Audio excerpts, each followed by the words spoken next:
Hello, everybody, and welcome to our fourth episode of the I Am 1-2 podcast with your host, Christopher Cohn, and your co-host, Mr. Dan Reeves. Hello, Dan. How are you doing today? I am doing fantastic. I'm waiting for the day when he gets on here and he says, I am just not feeling any of this, and I hate this. I'm ready to go. Would you just freaking hurry up? For real. Just, I want to get this done. Can I take a nap? Welcome, everybody. We try to be a little loose over here, and we'll get a little more comfortable doing this as we go along. And we want everybody to have some fun while you're with us, because addiction is such a heavy topic. Definitely want you to have some fun. If you're just happening upon this podcast and you're wondering about our name, for many, many years, thousands and millions of people in the program have been saying, I wish my family and friends had these tools. And nobody has really taken any effort or energy to start meetings for average people. To go to any 12-step meeting, you have to sign on and say, I am this or I am that. And so when we started meetings here in Louisville, Kentucky, and we have 3 of them going on right now, and you can find that under 12stepspiritualrecovery.com. Again, that's all the words, 12stepspiritualrecovery.com. You can join us on a Zoom meeting, women's meeting on Tuesday nights, co-ed meeting Thursday nights, and there's one in person on Sunday afternoons. But we didn't know how we were going to handle that because everybody had different issues coming into group. And suddenly my good friend Dan said one night, I am 1-2, and he used a gesture. And everybody went, what's that? He goes, I don't know. I just said it. And out of the ether happens a miracle. I am 1-2 means I'm just another struggling human being trying to figure out this crazy world we're all forced to be in and handle these people that are very sicker than ever than they've ever been. And I'm just trying to get by, man. So I need some tools. Give me some tools, because I'm going to stand by my argument that the number one cause of all the craziness you're seeing out there is the tools people are getting are from TV. And from the internet, and they're not very good tools. So hopefully, and we are on the internet, but we will give you grade A quality tools around here, I promise. So on this podcast, we like to address issues around recovery, addiction from many different sources. Down the road, I'm going to do an episode on phone addiction, cell phone addiction, technology addiction. We'll also do episodes on eating and sex and all kinds of different things. But we're starting out with just some of the basics around substance abuse because it translates to every other addiction. All the dynamics of craving and obsession and all that stuff, it translates to other addictions. So the way this format works for us here is we're going to do a topic, which I call the edumacation. It's what I use with my patients. And we'll get you educated on a topic today, and then we'll have some back and forth discussion with me and Dan, banter it around, and then we take your questions every week on the I Am 1-2 podcast. You will find us coming out every Wednesday. And all you got to do is email this thing you see right behind me here, I am 1-2, but add the word recovery at gmail.com. That's I am 1-2 recovery at gmail.com, and we will answer any question on any topic provided it is family friendly. I can't answer your sex life questions, but I'm more than happy to talk about sex as an issue in recovery. So, and it is anonymous. You will not be exposed. And some of these questions might be sensitive, and you just want to know what some of the answers might be. And I will do my best to bring my experience. For those of you just joining us, I'm a 21-year veteran of working professionally in the field of addiction. I'm a licensed clinical alcohol and drug counselor, board certified in the state of Kentucky. I have a master's of science in social work with a specialization in alcohol studies. But I think more importantly, equally important is I've got 40 years of recovery walking the path myself, and I grew up in an alcoholic family. So I have had alcohol and drugs around me my entire life, and I joke and say I don't know what I did in a past life, but I'm paying for it now. And I'm going to get it right in this life. I'm not dealing with this again in the next one. I don't want to know an addict or an alcoholic in the next life. I'm just saying that. So let's get into our topic for the day, and we're happy you're being with us, and hopefully you'll get something out of this. We're going to go a little off script today with the addiction and talk more about general stuff that an average person watching this could get something out of.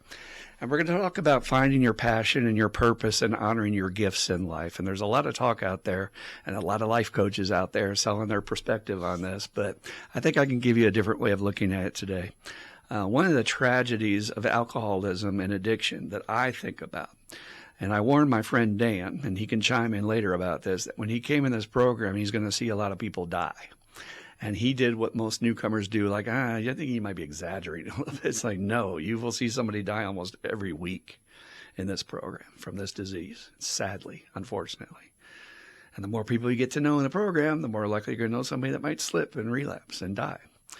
And every time that happens, there's one question that goes through my head. And that question is, what was that person meant to contribute to this world to make our life better? Because I believe that each of us is created with unique talents and gifts, which this world does not honor the way we've set it up. And I'll explain that in a minute. But they get squandered because of character defects, because of bad habits, because of addiction. And then we never get to see that person grow and develop that skill to see what would have come of that. And I sit there and I think, what if that person who died today was supposed to find the cure to cancer? And that is not a joke. We have seen people in recovery go on to do monumental tasks that an addict or an alcoholic should not be able to do. So for any of you out there who are suffering, you can go on to achieve miracles with proper tools behind you. What if that person was meant to just go and serve the poor, and then we'd have more people alive in a different country? We just don't know. And that unanswered question haunts me. And I want to expand that to the population because I'm a bigger thinker, for good or bad. And in my opinion, I believe the world itself is a tragedy of all the, millions and millions and billions of people across the world are stuck in this corporate-run system that fits them in a little box and pigeonholes them and says, we just want you to do this task. Kind of like Charlie Chaplin in Modern Times. Just turn the screws on the thing, and we're going to speed up the conveyor belt, and that's all you're good for. And we will destroy your health, and we will make you so tired at the end of the day when you come home that you will not pursue anything else but sitting on the couch, eat Cheetos, drink beer, and come back to work the next day. The gifts we are losing from this system as it stands. And mind you, the powers that be don't want you to know what your gifts are, and they don't want you to develop them because then they will lose you. You won't be a corporate lackey who just does what they tell you to do anymore. You will be awakened in a sort, which is what recovery is all about. When we say at the end of doing the 12 steps, you get a spiritual awakening, it means an awakening to your own value, to your own worth, and what you were meant to contribute to this world. And I have gifts that Dan doesn't have, and Dan has gifts that I don't have, and this person on the street who looks like they don't have any gifts, and they're working some job they hate, they've got gifts. They don't know what they are, and they haven't developed them. To develop, they have to spend time with it. You have to practice at it. And I sit there and I say, what a tragedy that this world could be a much better place, so much richer. And we don't know if this person is the next Van Gogh, because he's never pursued his painting because his job beat it out of him, or life beat it out of him, trauma beat it out of him. We don't know. Addiction beat it out of him. And that's what we're going to talk about today, because the reason why this is so important, it is the key to happiness in this world. Now, we've been sold a bill of goods in America, and I think this is fed into other countries. This westernization of other countries, I apologize for. But it's this idea that I can go to the store and buy something to make me happy. I can eat something to make me happy. I can screw something to make me happy. Let me just find that thing that I can consume and get that hit of dopamine in my head, and I'm okay. As long as I can do my Netflix and binge my stuff and eat my stuff, I'm okay. Now, the problem with that is it's temporary dopamine. It's not deep. It's not enriching. It's not nourishing. And it will fade after the high wears off. You can go to McDonald's and order yourself a big-ass meal and eat it down and see how you feel an hour later, right? Versus, we used to get our dopamine from doing things. So if a man had a plot of land and he farmed that land and he grew the crops and he nurtured them and he watered them and he saw them come from dirt to this fine bounty of harvest in the fall, and he could sit back on his porch at the end of the day and go, look what I did. That is amazing. Look at that. That is a hit of dopamine that anybody who's in a field where they're pursuing their passion will tell you there's no other high on earth that can compare. Now, I've been on record in this podcast to say that service work is the highest level of drug you can experience on earth. It's a secret, too. They don't tell you that being of service to others and helping others is the highest feeling you can feel on this earth. And I'll still stick by that. But right by that is when you're in your true north, as Dan taught me from yoga, and you are in the flow, and you are doing what you're supposed to do. There's no better feeling on earth, and we want to get people happening, because why am I recovering if I'm just going to sit around and be miserable? Why am I putting down my alcohol and drugs if you don't have anything better? I need to be pursuing something. I need to be achieving something. And that's especially true for addicts and alcoholics. Remember, in episode 2, I taught you about this lack of dopamine. And you're going to give up your biggest source of dopamine, which is not working very well for you. And you're going to sit there and go, well, I guess I just got to be sober. Doesn't work. You're going to fall back. I got to find my new focus, what I'm passionate about. There's another aspect to this that I was sharing in group today because a fellow was talking about, I just can't find my thing that makes me happy, or I'm just unsatisfied. And I said, well, it's interesting. The founder of AA, Bill Wilson, found this priest that he ended up studying under.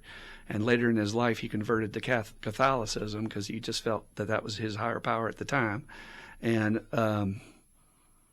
this priest said to him that he'd been blessed with divine dissatisfaction, which is this strange term, which means no matter what you do on the material plane, Bill, you're looking for something deeper. And I have worked with a lot of alcoholics and addicts, both as a sponsor and as a therapist. And I will tell you, there's this deep hole inside of them that they are looking to fill. And I believe it's their purpose, it's their point, it's their passion, it's the thing that'll make them get out of bed and feel excited to be alive. Because most of the time, with the isms in our head and that committee, I do not feel very excited about life. Life is more of a thing to endure. Like we wake up in the morning, my old teacher, spiritual, used to say, do you wake up saying, oh God, it's morning? Or do you wake up going, good morning, God, I'm happy to be here. And I got to tell you, an average alcoholic addict is waking up thinking, oh, damn it, I should have gone to bed earlier. I'm hitting the snooze too much. I'm going to be late. And they're already got their anxiety rolling. But when you have a passion and a purpose, regardless of whatever corporate job or whatever they fit you into, you've got all these other hours of the day to pursue it. But you may not even know what it is. And you're not honoring it. So I'm going to help you with that today. I'm going to explain what this is all about, and I'm going to give you some tools that you can use to get going with your pathway on this. And don't wait. Please don't wait till it's too late, because you will regret that.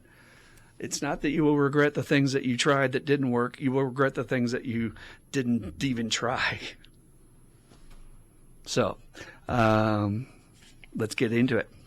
So finding your gift or your passion. I was several years sober and a few years into working in recovery, and I had a teacher and a training come my way, and they said this topic about, what is your purpose, your passion, and getting alcoholic and addicts engaged in something they can sink their teeth into.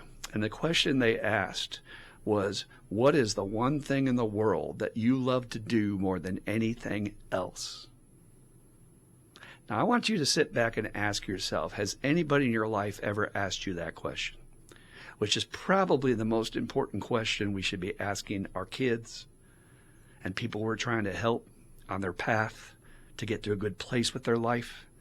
Instead of waiting to have some company or whatever tell you what your role is, what is the one thing, or two things, three things, that you love to do more than anything else in the world? If you have children, please start if you can that they understand the words, and then teach them to honor that by spending time and setting boundaries around that against the world. We'll get to that later. So let me give you some examples. I got excited by that topic. I went to my home group that night and I pulled up on my buddy. My buddy was a terrible crackhead. He was the kind of crackhead that would literally stop. He told me he stopped buying nice things because he got tired of his dope dealer having his high-def TV and his PlayStation and all of his goods.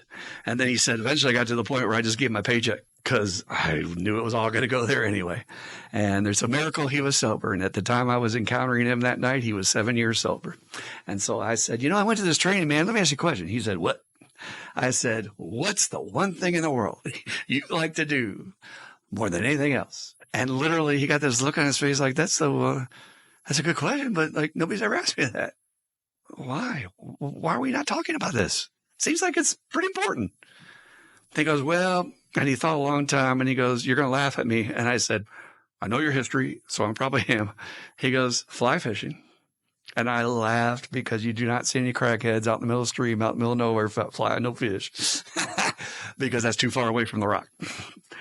So I said, all right, I'm game. Here's the second question. What is it that touches your soul, feeds your soul? What do you like about that? And it's a different kind of feeding your soul. You can feed your soul a big box of Cheetos and Netflix, and you will not get the same hit that you get from this passion. He said, and he got this look in his eyes that was like starry-eyed.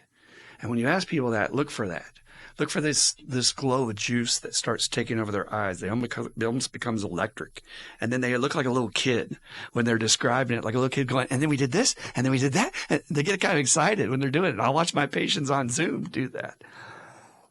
Even the hardest core addict who doesn't want to hear anything I'm saying, when they're talking about the thing they love, they'll get all excited. And he said, well, wet the whistle here.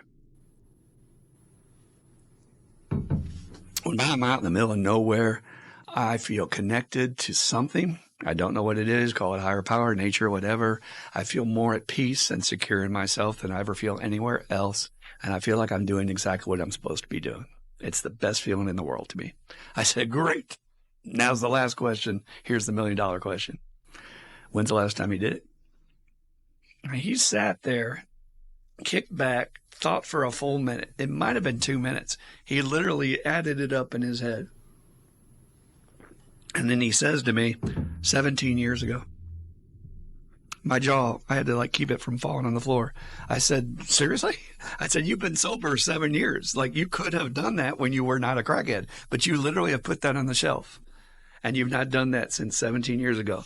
When I ask my patients this question, a lot of them will say, I've not done it since I was a kid. And I'm like, why? Why would you put that down? I'll tell you why. The world got busy. They got told they need to go do this and the other thing. And now you got other people setting your agenda about what's important. You have your boss telling you got to get their report in. You got this and that. We got kids and you got to go to the PTA meeting. And it all gets lost.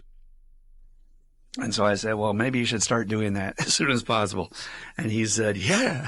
And guess what? Not only is he doing that on a regular basis now, but he takes his kids with him and he's teaching them about his passion. And now his kids love nature and they understand about taking care of the environment and all that other good stuff. So it's a win-win all the way around. But it was like awakening him from a dream that he didn't realize he was under the spell. That yeah, why? I have a fishing rod. Why am I not doing that? I had a patient one time, and again, I've got permission to tell these people's stories. This person said to me, well, you're not going to believe this, but when I was about 4 years old, there's a picture of me and I'm on a bicycle.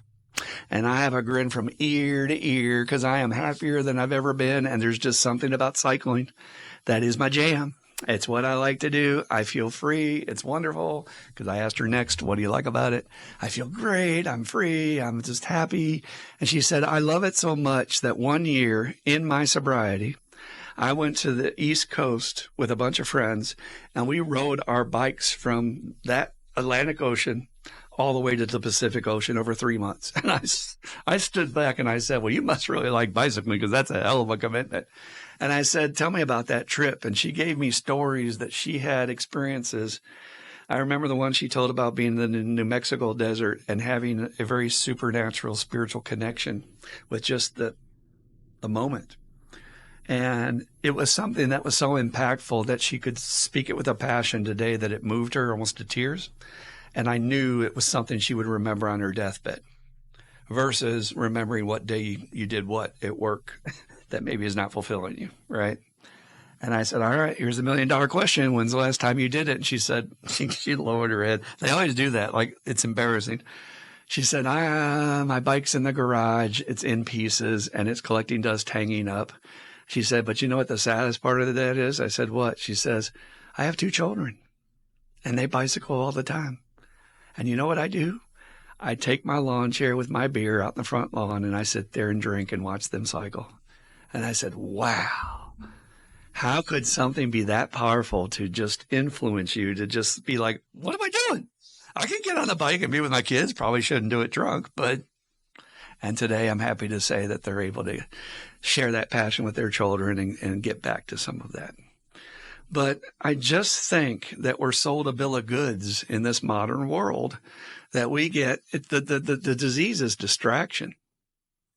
While the cell phone is going off and the chores need to be done and you got to pick up the kids from school and then you got your job to worry about and your paycheck. And then suddenly, your life's over and you never got a chance to express what maybe was supposed to be one of the main points of why you're here. I used to have an old spiritual teacher who knew what the hell she was talking about. They used to talk a lot about our blueprint. And I've heard other spiritual teachers discuss this too. We have free will and you have the right to honor your blueprint or to not pay any attention to it at all. But there's still this inner soul that's going to kind of bug you if you're off path or you're not doing what you should be doing. And you may experience just as general anxiety. You may just experience it as a knot in your gut saying, I don't know why I feel this way, but I'm just not happy. I hate my job. And that's the first thing you'll say is, I hate my job. Maybe it's your soul telling you should be doing something else. So please ask your friends this question. Ask your kids this question. I don't think of any more valuable question on earth you could ask somebody except, what do you love to do the most, more than anything else in this world? Now, we have to start honoring that, which means you have to set aside time to pursue that. All right? Okay, we'll talk about that part next. So there's this thing that I call me time. And I explain to my patients, we're not talking about selfishness. And please do not, if you're in early recovery, never, ever, ever, ever, ever, ever use the word selfish in front of your family. It's a trigger word. And they will say, you're being selfish now. Well, you were selfish when you were using. And before you know it, you're going to get a whole shitstorm come your way. So it's not selfish. It's self-care. And there's a huge difference. Self-care means things like every day we have to maybe brush our teeth. We have to maybe, change our socks. That's taking care of yourself so that you can be useful to others. Because if you don't take care of your teeth, you'll have bad breath and nobody will talk to you and you'll lose your teeth. You got to take care of yourself. Well, you need to start looking at these passions as the same thing. I need to honor these things and make real time to pursue them. And I always set the bar very low for anybody that's starting new on this so that they don't feel like it's overwhelming. I'm literally talking about 1 to 2 to 4 hours on your day off. When you say, I'm going to take this block of time between 1 and 5, and I'm going to pursue my garden, if that is the thing that makes you happy. I knew somebody that wanted to start a chicken farm, and they just got a few chickens and started, and now they've progressed. I've lost track of them, but maybe they have a business out of that. I don't know. You have to just try things. That's the other thing is you're allowed to change your mind and try things and say, well, maybe I don't know if I like this or if I do like that. And a key I find is to ask my patients, what did you like to do as a kid? Now, my addict patients are kind of resistant about everything. So when I ask them that question, they'll say nothing. And I'm like, well, that's not accurate. Because every child, anybody in here has known a child, there's a topic, there's a subject, there's something that they are passionate. If you hit it, they won't shut up. It could be space. It could be the ocean. The person I told you about the bicycle story, her lovely son adores the ocean. Like anything at the ocean, he's berserk over. And that will probably change and be something else. But you ask yourself, what was I interested in when I was younger? What were my passions? What was I thinking about doing with my life when I was a kid? And I used to be able to dream before the world killed it, right? Because the way it gets killed, all of our dreams, is when you have an adult in your life stand there and listen to what your passion is. And then they lean forward with a very sober face and they go, how are you going to make any money doing that? And they kill your dream. And you go, yeah, you're right. And that's another point about this me time. It can't be about the pursuit of money. It's got to be about the pursuit of the craft or the activity or the art, whatever you're practicing. And I do believe it's an art to do things like rebuild car engines or work on your Harley or, my friend Dan here has an amazing gun collection and that's his jam. He loves to work on those and he loses himself in that. Not only is it a double win because you get to lose and enjoy your passion and get that juice afterwards, it's also very meditative.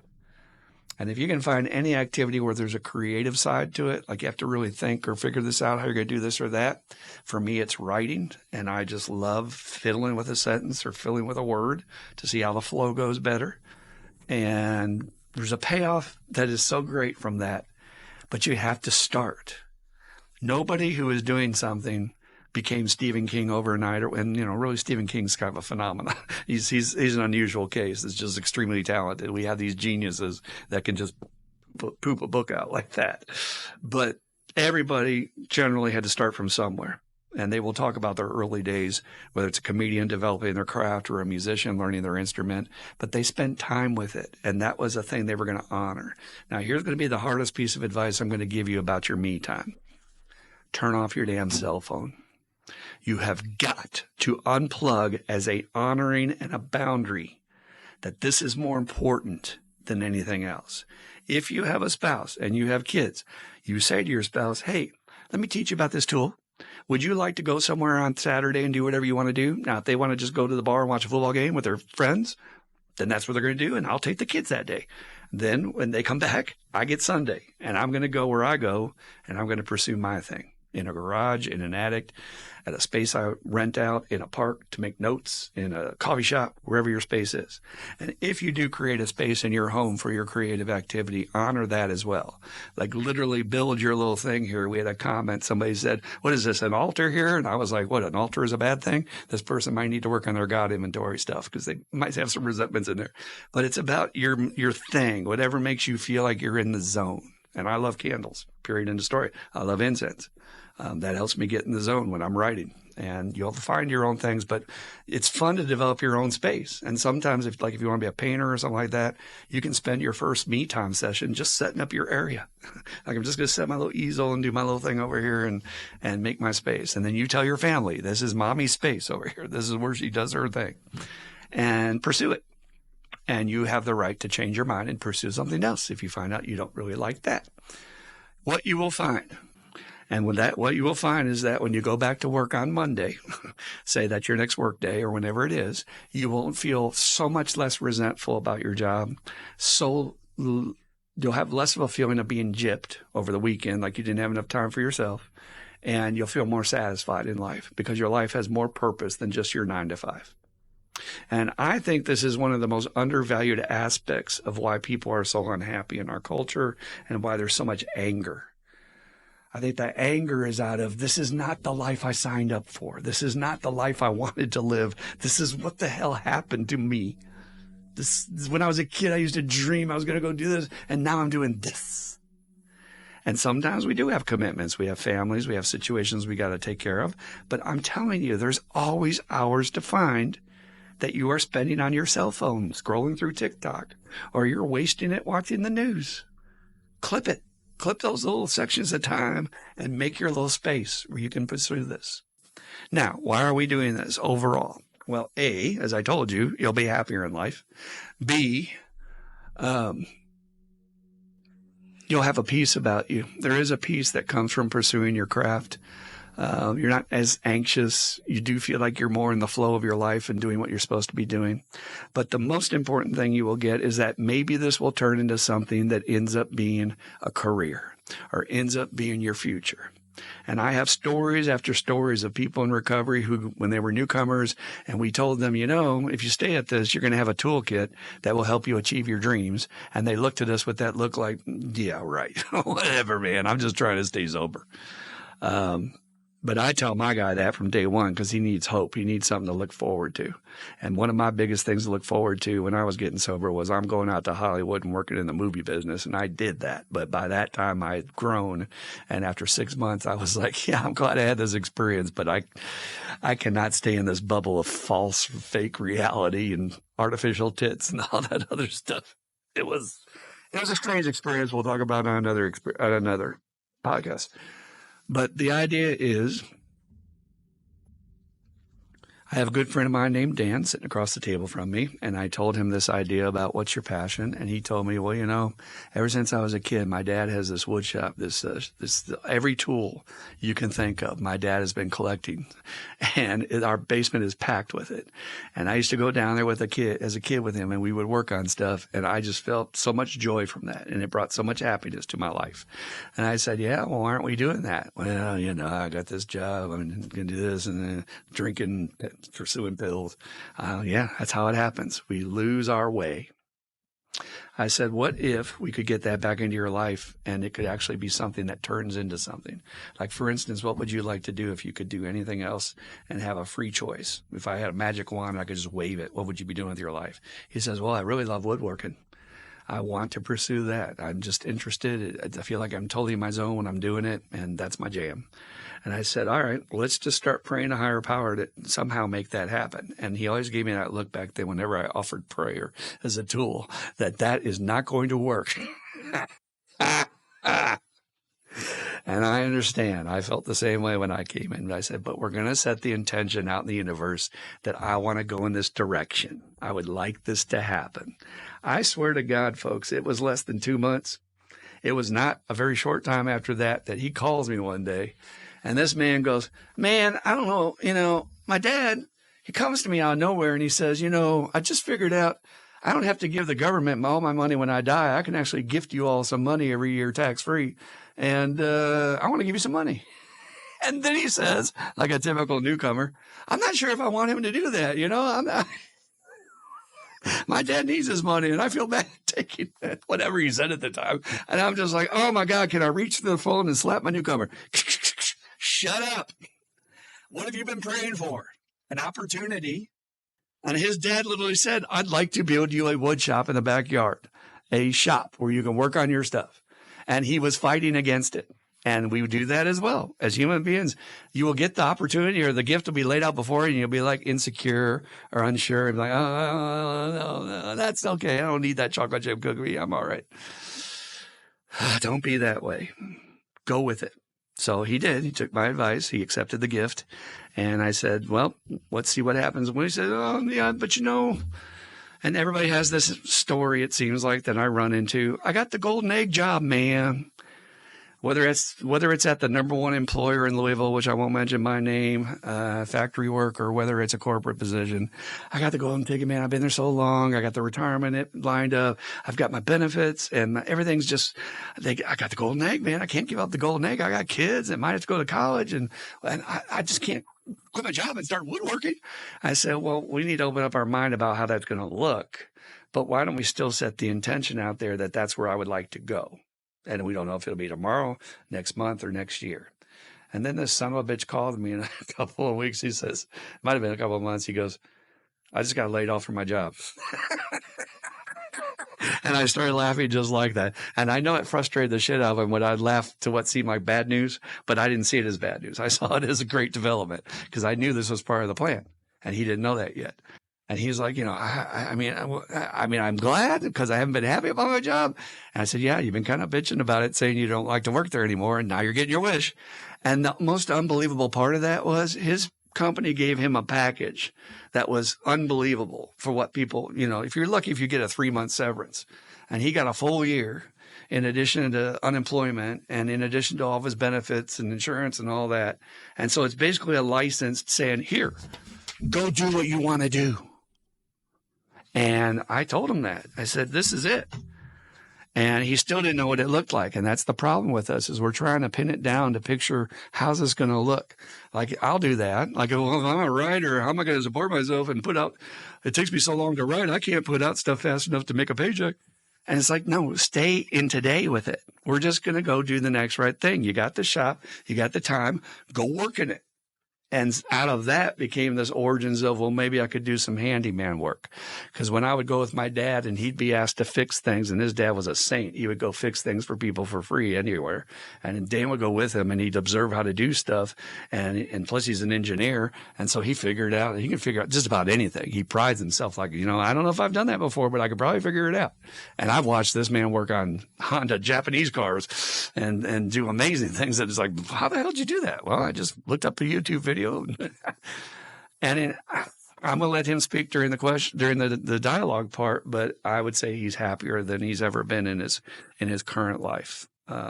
He has the dream position, even though it has its insecurities and its own problems. Every job you have has its own set of problems. You could ask anybody that's a celebrity and they're saying, oh yeah, but there's fame and there's all this other stuff you got to deal with. But he sets his own schedule. He literally, if he says, I'm just going to shift my jobs around and go to the cabin for a week because I want to go hunting, he just goes. He has no overlord boss. There's nobody looking over him saying you need to do it the way I tell you to do. Nobody has control over him. And isn't that the pinnacle? Doing something I love. I'm not answerable to anybody. I set my own schedule. I don't think there's any other way you could go through this world and be happier with your position than what you do to earn a living. And he's growing. He's trying to figure out where he wants to go with his woodworking and where he wants to go. He may even go in a different direction. You have to give yourself permission. We do change and we do evolve over time where I might want to go in a different direction with this. Like if you start one book and it's not working out, you're allowed to start another project. There's no reason you're married to a certain thing. So be open-minded about that. And I tell you that story to inspire you because this is real life. This is something that happened to a person who did not believe this was ever going to happen. And he's living it today. Why? Because we set intention, we followed through with action, we shared it with other people so we could get their intention in there, and we said we're going to put our energy in this direction and we're going to see what happens. This is exactly what we're doing with this podcast. We have no idea where this is going to go. It might flame out and everybody's like, oh, we don't want it. Screw you all. And we're just trying to be of help. But we have hopes that this could possibly be something really huge. Because I said on the first podcast, you get up and look up some of these people talking about addiction, and God bless them, they're doing the best they can. I just have that background. I was an actor. I have a theater background. I'm an artist. I'm a writer, and I just have a way with words. So I'm just blessed that way. It's a gift, and I'm trying to use it to help someone else, which is ideal if you can use your gifts to help someone else. So please start with that me time. Start blocking off your little things, even if you just, let's say your first me time is to look up a DIY video on how to play the guitar or what guitar should I first pick out. Great. We spent our first session watching an hour video, whatever. Just start somewhere and you will find it taking on momentum. Every little bit of, I'll tell you what my journey was real quick with that is I was working for a corporation and I had my own store. It was a very successful chain of stores, retail stores. And I got my own store in the middle of Oklahoma City. And I love people from Oklahoma City. No problem. They have tornadoes and I had some scary times out there. And, they don't have basements. I don't know if y'all know that, but because of the water table, you can't dig underground. And it's like, what? That was a foreign concept to me. How could you live in the tornado alley and not have a freaking basement? But when I got there, I said, well, what do y'all do? Well, we line dance. We go to rodeos, country music. I'm like, oh my God, I've died and I don't know where I've ended up. It just wasn't me. And I said, I got to do something. I can't just work. I got to have something. And that's when I committed to my writing. I used to journal. I used to write poems. I used to write music. I've done all these different versions of that. But that's when I really buckled down and started writing my stories and my novels. And out of that has become a craft. And you need to practice a craft a certain amount of time to become a master. They say the technical amount of time to become a master of anything you put your attention to is 10,000 hours. Well, I have given way more than 10,000 hours to my writing craft out of love, not out of because I had to. And I am writing on a level that I've never written before in my life. I see that. I see that it's got a clarity and a conciseness and it makes sense. Whereas before it was all over the place. If you read some of my first drafts, God bless my relatives who read some of my first stuff. It's like, oh, Lordy, amateur. But you have to practice at it. And then you see what comes of it. And don't get focused on the result. Get focused on this is what I'm doing now because I love to do it. Don't think of it in terms of making money. That will kill your dream faster than anything else. All right? So I say again, if you're an addict or an alcoholic especially, you need inspiration. You need something to look forward to. And as Jordan Peterson says, and I thought it was great advice when he was talking about Theo Vaughn, he says, man, when you quit alcohol and drugs, that's all prohibition, saying I'm not supposed to do that and all of that. That's not going to keep you sober. He says what you need is an adventure. You need something that's going to get you out of bed every morning. You need something you can sink your teeth into that you really care about. And if you are in early recovery and that's just your kids right now, great. Let your kids be your passion. I have patients in my group that their dog is their passion. Use that as a higher power even. If it helps you stay sober, that's a higher power. We're going to talk about that in a couple of weeks. But something worth getting out of bed for. And if I said that to my patient with the dog, he'd say, yes, getting up to feed my dog and take it for a walk is something I'm passionate about, and that is worth it. Last thing I want to leave you with today is I hear my patients use this phrase, and I think language is so important and so powerful. And particularly, as I said, as a writer, I pay attention to words. That helps me immensely as a therapist. And all of my patients uniformly say, you know, I went to this party and they were having alcohol and they were like, oh, you can't drink. I'm sorry. And I say to them, really? You sat there and took that shit? And they'll be like, well, what do you mean? And I'll be like, that's not true. That's the biggest lie you ever heard in your life. You can't drink. Actually, you drink better than they do. Do you not? Have you not drank more than they do? Have you not drank longer than they do? Are you the one that actually drinks them under the table and you're still going at 2 a.m. and they're like, please let me out of the clown car. Let me go home. Right? You're a professional. Don't let them do that can't shit to you. You correct them on that. You say, no, you got that wrong. I'm choosing not to drink today. And when you're new in recovery, don't say forever. Don't say I've given it up, or don't say those promise bullshit. You'll get burned by that. Just say, I am choosing to not drink today. Now, why is the difference between that? Can't is a place of weakness, and you will get resentful of that. Addicts and alcoholics get very resentful telling us we can't do something. What's the first thing I'm going to do? You tell me I can do it, I'm going to do it. Tell me don't do something, I'm going to do it. So, but saying I'm choosing is a place of empowerment. That I am making up my own mind that I want to walk this path because I want to check out and see where it goes. That might just get their attention. They'll be like, I never thought about it that way. So don't let anybody say you can't do something. So there's another phrase I want to leave you with when it comes to this topic of your passion. And I get this from my friend Dan, who will tell you got it from somebody else. We also have a phrase that we will say like, well, I have to pick up the kids today, or I have to go do my laundry. And he says, oh, no. Change that. You get to go pick up your kids today. Now, why would I say that? Well, when you were drunk or high, your kids were taken away by CPS. You didn't get to go pick them up at school, did you? And you would have given anything for that gift to go be able to pick up your kids, wouldn't you? Yeah? Well, now you can. And because you're sober, you get that gift. You get to show up for that party you don't want to go to because you get to be a good son. Not I have to go to this thing with my family. And I'm guilty of that too. It's just part of our phrase language stuff that we fall into. But you see how that little twist of a phase changes the perspective of attitude about it? I get to do this thing. And now that you guys are on the path of recovery, which is what? Going back and reclaiming that which has been lost or stolen, finding out who I really am, getting connection with my true self, my most authentic self before the world programmed me, and following the things that are important to me. You'll be happier than you've ever been in your life. And tell yourself now that you're sober and now that you're following recovery, you get to pursue your dreams. It's never too late. I'll have a person who's 70. I had a guy in my group today who's an older gentleman who retired from the biggest company in Louisville and full benefits. And this man's he's so inspiring. He found out in his early recovery that he had Parkinson's. And many people I've seen over the years would have used that as a total excuse to just drink himself to death. But he said, no, I'm going to work with it. I'm going to accept it. And I'm going to fight through it.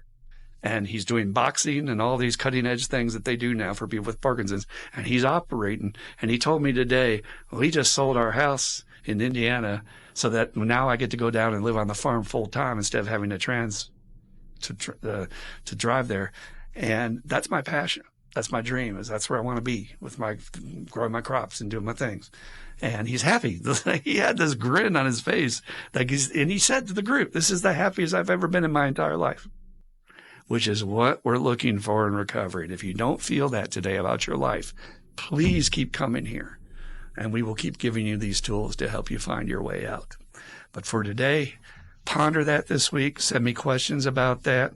What is my passion? What does that mean? How do I start? And don't let anybody hold you back.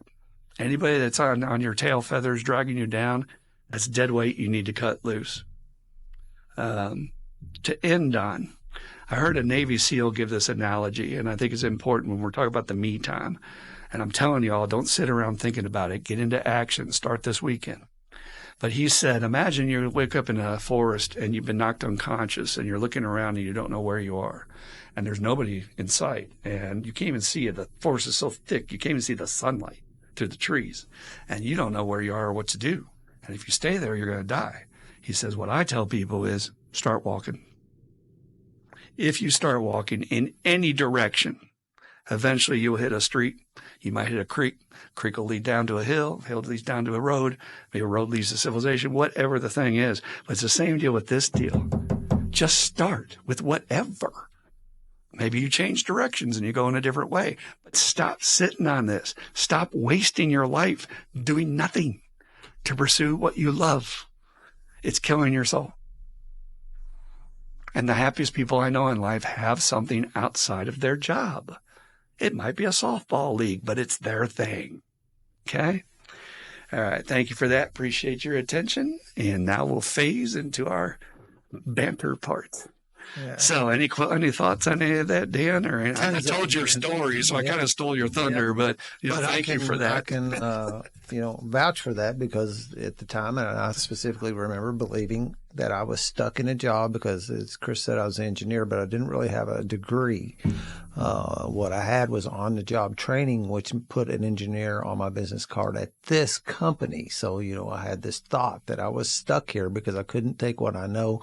And what we did is very limited. There's very few people in the world to do what we did.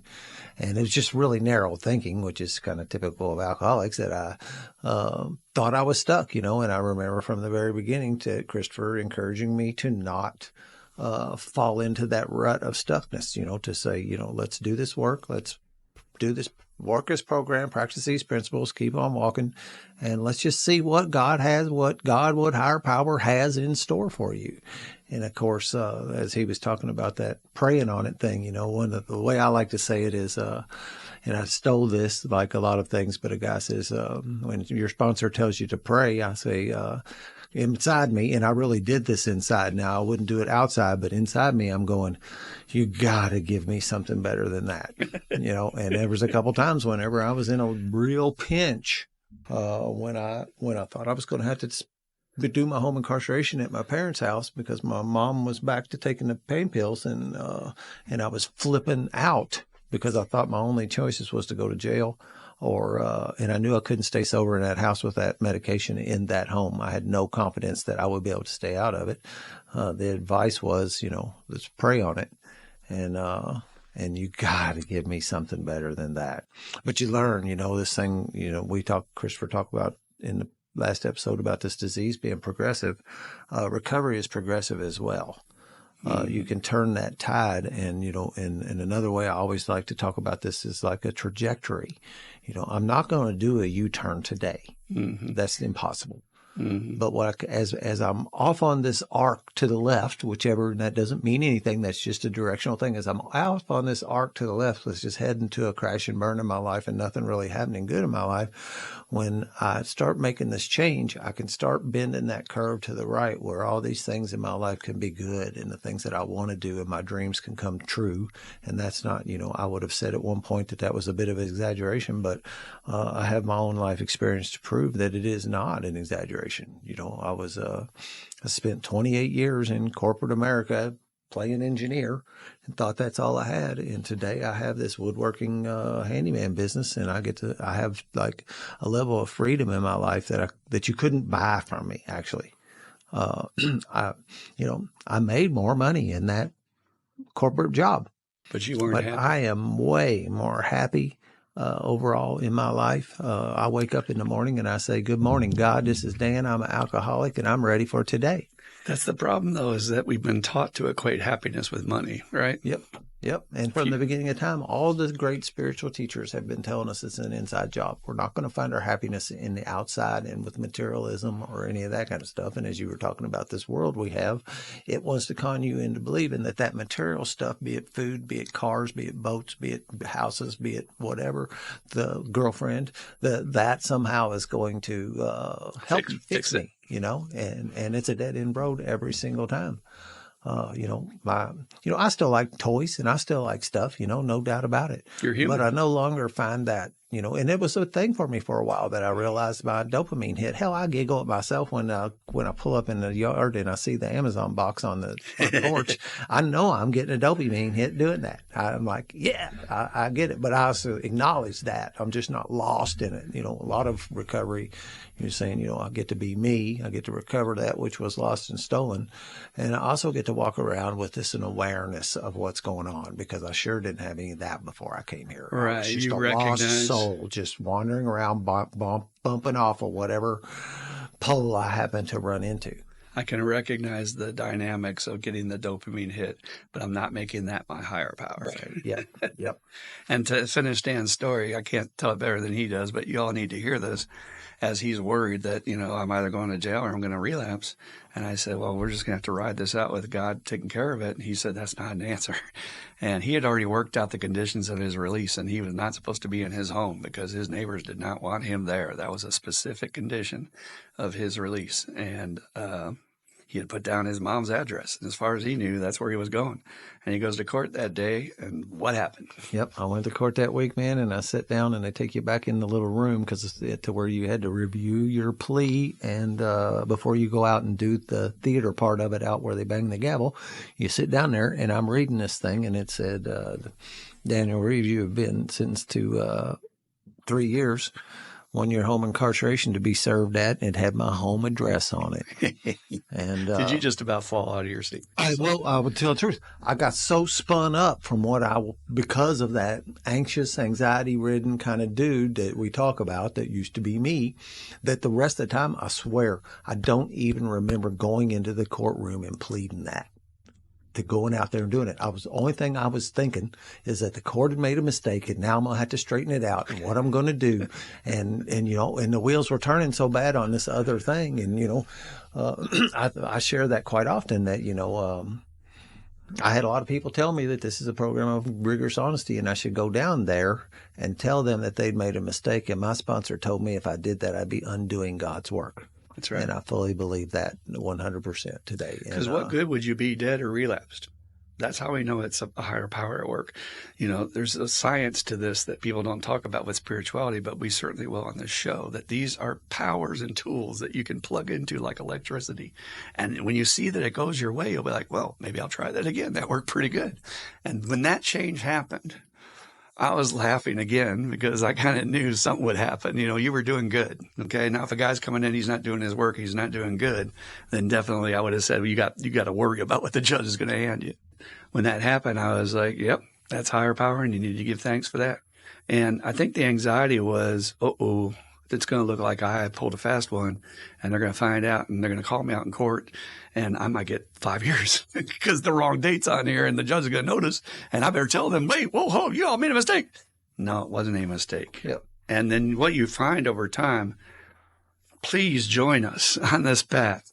Your life takes on almost like it's laid out for you, as Dan says. These things will fall into place that you could not have done yourself. You know for a fact it was not your power that made that happen. Am I correct? Correct. And yet it happened. Yep. And it was the best thing that could have happened for you. Am I correct? Right. And I didn't pray for that. My instructions was to pray for my higher power to support my recovery, whatever that meant. Don't ask for specific stuff. And that's a very kind of a weird way to live, is because at certain times I am asking my higher power for specific things. But, when a lot of times it's like, I don't know what needs to be done. It's a surrender kind of thing. It's okay, I don't know. Universe, take over because I don't know what to do. There's no way you could have come up with a tool to fix the way the situation was. It was out of your power. Yeah, because I certainly wasn't, out of all the thoughts that we talked about doing that potentially, maybe I could get moved to a men's recovery home or, do something like that to get out of that unsafe place. The last thing on my plate was that I was going to come back to my home address because as you said, I was persona non grata in the neighborhood. I had done some stuff to breach it. I'd stole pills from people in the neighborhood. Person non grata is putting it light. Yeah, it is putting it lightly, but I was not welcome here. These neighbors were wanting me to go to jail. They were talking to the prosecutor to do that. And then I thought that would be another issue too, but we talk about the book of one of my favorite lines. I will put air quotes around favorite, is that, we're safe and protected. And, in the big book that frames that around, your alcoholism and your use and stuff. But I walk this earth, like I said before, traveling lighter. I do move through safe and protected. And the beauty, the first time that's going to feel like a fluke, right? And then it's going to happen again. And you're going to keep on working this. And you said, come join us. And then the second to that, and then stay with us. Mm-hmm. Because that's going to become a thing that you're going to start being able to recognize in your life. And you don't have some mountain is out ahead of you and you see it and you learn that you don't have to sweat that mountain. It'll work out. Let's see, almost kind of giggle like, okay, God, what you going to do with this one? And I do like that with my sponsees' lives because they will be doing the deal. And I know they're doing the deal. They're doing the work. They're following the program, and some crisis will appear in their lives. And, as a sponsor, I can talk to them calmly to don't get all spun up about it. Let's see what higher power is going to do. How about based on two conditions, I tell them, and I make it very simple. All you have to do in the recovery is do it one day at a time. and do the next right thing. Yep. And right now, I'm going to explain to you as your sponsor and teach you what the next right thing is, because we're not going to trust your alcoholic mind. It's broken. So just do what I tell you to do, and you too will you'll get a much better result than we would have if you had not been doing the right thing. Yep. So it is conditional. I can't be hurting other people or causing wreckage in this world and expect this power to show up for me. And you know in your heart if you are or if you're not. You're doing this stuff. You're doing what your sponsor asks you. You're not going around hurting people on purpose, and you're not sneaking the substances behind. Because time and time again, that's another thing, is where you see people that come in here and things are just not going so well for that particular person. And you're like, what is going on there? What is missing? And then some time will come and the bottom will fall out of the guy, and he'll come admit that he's been using the whole time. Mm-hmm. And you go, oh, well, that's easy. Mm-hmm. I was using prescription pills and not telling anybody. I was using marijuana, not telling anybody. Yeah. Or any of the other, I've seen it happen with behaving poorly sexually, to being where they're doing some unhealthy sexual activities and stuff, and not, again, not the arbiter of anybody's sex life, but this person knew that he wasn't supposed to be doing what he was doing. He wasn't doing the next right thing. But the beauty of this is that flat out, I have what is called, and if you listen to the podcast, I have what's called a miracle list in my phone that I'm continually adding to. I added the eclipse last month onto that miracle list, because to me, we were in the dead center, folks. We saw the real eclipse. Yeah, we had 100%. My place out in the country is in the 100% zone, and 40 of my friends, which that's another miracle in itself, because when I got here, I couldn't have counted 3 good friends, maybe. I don't know if any. There were some people that would help me out a little, but I certainly didn't have any friends. And now I got so many friends, it's countless. It's unbelievable how many. Enough that 40-something will drive an hour and a half west with me to come watch the solar eclipse. And I add to that miracle list. And it's, I'm wondering about doing another podcast and maybe redoing it or updating it, because it's grown since the first time I did the podcast. And I encourage my sponsor, I think I've talked to Christopher about this, but I don't know. I'll just say it. He doesn't really recall suggesting that miracle list to me directly. But I remember him telling me that, because there was a number of dominoes fell of really wild stuff, like that address being changed, and a couple things happened that were just, cards were falling my way. And he suggested that I write this stuff down, because in the future, good stuff is going to continue to happen, and you'll forget that old stuff. Mm-hmm. And it's not like I can't be reminded of it, but I do. I revisit my miracle list today and get reminded, oh yeah, I forgot about that. Oh yeah. And it's kind of acts as a long-term gratitude list. A lot of people get up and do the gratitude list in the morning and stuff, but I can look back on when I think the God bus is about to drop me off, which really doesn't happen anymore. But there was periods of time where I thought the God bus was ready to kick me off at the next stop, and that'd be it.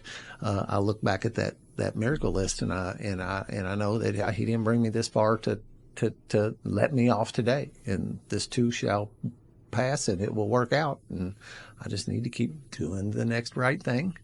So let me just day at a time. Throw in a sub parentheses here. Next week we're going to deal with the first step and second step of recovery, mostly around surrender and powerlessness, and explain those concepts and why they work. But the week after that, we're going to deal with the God stuff, because if anybody is out there and they're hearing that G word and you're going, yeah. That's where I was when I came to this program. I could not stand to hear that word. Yeah. So there's reasons for that. Somebody has ruined that for you, and we will help you with that. So come back in 2 weeks. And I didn't like it when I got here when I got here. I was the same way. I didn't have quite the blocks that some guys do. Not like me. But now it just flows.